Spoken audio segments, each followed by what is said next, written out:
Good morning students. I hope you people had understood the gametogenesis process. In that only we will continue further, that is the structure of mature sperm or spermatozoa. This was discovered by Leeuwenhoek in the year 1677 and they had told that particular sperm is having four parts. The first one is your head, second one is your neck, and the third one is your middle piece, and the fourth one is your tail.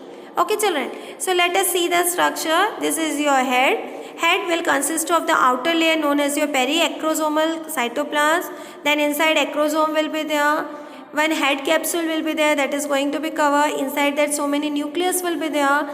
One covering will be there, that is the prove that particular sperm is in living condition, that will be known as your plasma membrane.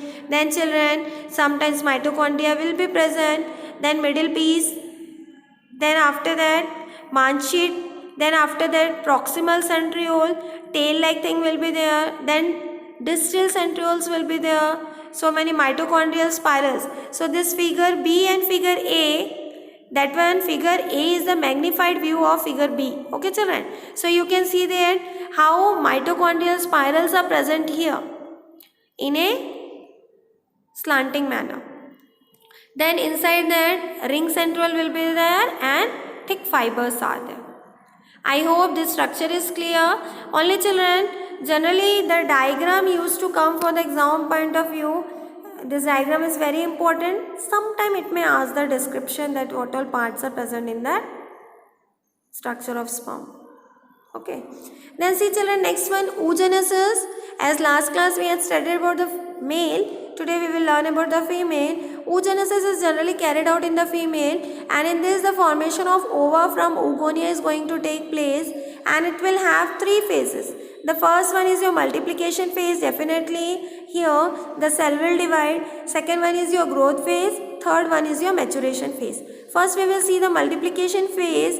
In this, the primordial germ cells, by the help of mitosis cell division, first it will go for the oogonia. The oogonia is going to be repeated by the mitotic division, forming a clusters of oogonia called ovigenesis cord.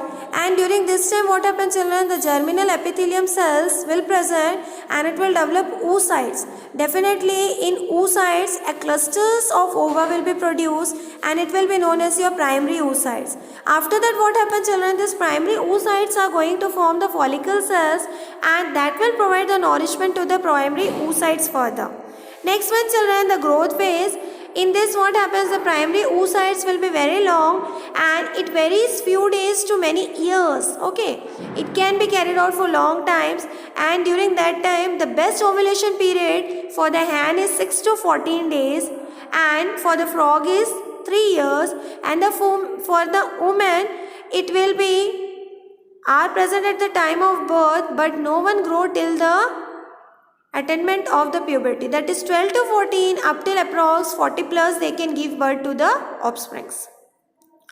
Then what all changes are going to take place? The first change is increase in size. Definitely their size will be increased up, that is from 50 mu to it will go for the 1000 to 2000 mu, and in man it will be, that is the menstruation oocytes increases in size about 7 times. Okay children.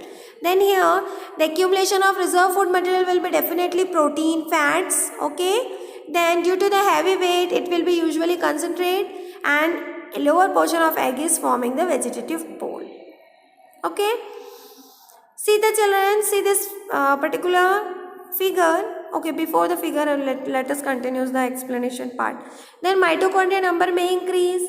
In certain cases such as your birds and amphibians, they may concentrate also. Okay, their numbers may be in a concentrated form. Okay. Then in some cases it will be present in mitochondrial clouds. ER will be more in number. Activity of Golgi complex will be also more in number. Synthesis of yolk will be there, as that yolk will consist of your lipoprotein composed of your protein. Then phospholipids and neutral fats along with a little quantity of glycogen will be present. This yolk may consist of your, that is may synthesize in the liver, and they will provide excessive nourishment, and that too will be divided for the further division. Okay children. Then formation of thin vitelline membrane around the oocytes, increase in the size of the nucleus by the help of your DNA, nucleus sap. Okay. Then gene amplification is also going to take place. That is, what all characters are going to come inside the body of that particular offspring. Maturation phase. Here what will happen children? The primary oocytes are going to divide into secondary oocytes, and during that time what happens? They will form the secondary polar body, and further the division will be carried out. Okay children, let's see this. In multiplication phase, that 2x will be divided into two parts, that is 2x, 2x, and that 2x, 2x will again go for the second meiosis, that is, it will form 4 cells. Out of that 4 cells, which one will be the healthier one? That will go for the primary oocyte formation. Again, it will go for the first maturation division, that is, one cell will form the main cell, the other one will form the polar body. The polar body will be liberated out. Again from the 2x, one mature ova will develop into large size and another will form the secondary polar body, and it will be liberated out. Children, this one is also very important for the exam point of view. Both spermatogenesis and oogenesis thoroughly I have to prepare, and thoroughly I have to write down the particular notes. Okay children. Another important topic for the exam point of view is your difference between the spermatogenesis and oogenesis. Very important topic this one also. So spermatogenesis, it will form the male gonads. Oogenesis, definitely it will form the female gonads. Spermatogenesis, 4 equal cells. Out of that 4, all are functional. But when we talk about the oogenesis, out of that 4, only one will be your mature one. The other one will be your non-functional one. Here in spermatogenesis, no polar bodies are formed. But in oogenesis, you have seen the egg children, both North Pole and South Pole is present there. Okay. And if you will just break the egg, you will find that at the edges, that is at the tip of that both the eggs, you will find one small circular. Just like in the social you had learned in the earth, that globe you have seen, Arctic and Antarctic portion, that is a polar region. Likewise in particular oogenesis, there will be a polar bodies. Okay children. Then in spermatogenesis, 4 spermatozoa is formed. In oogenesis, only one egg is going to form. In that particular spermatogenesis, it is very small phase, short phase. Oogenesis, it will be longer phase.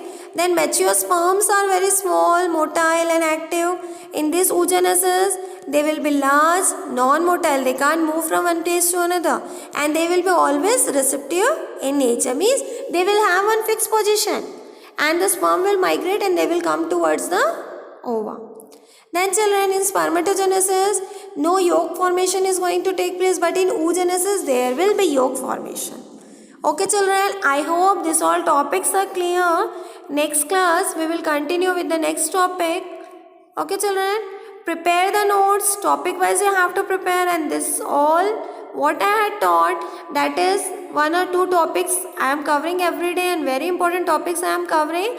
Try to note it down in your copy for both exam purpose as well as for your knowledge. It is very important. Okay children, thank you. Take care.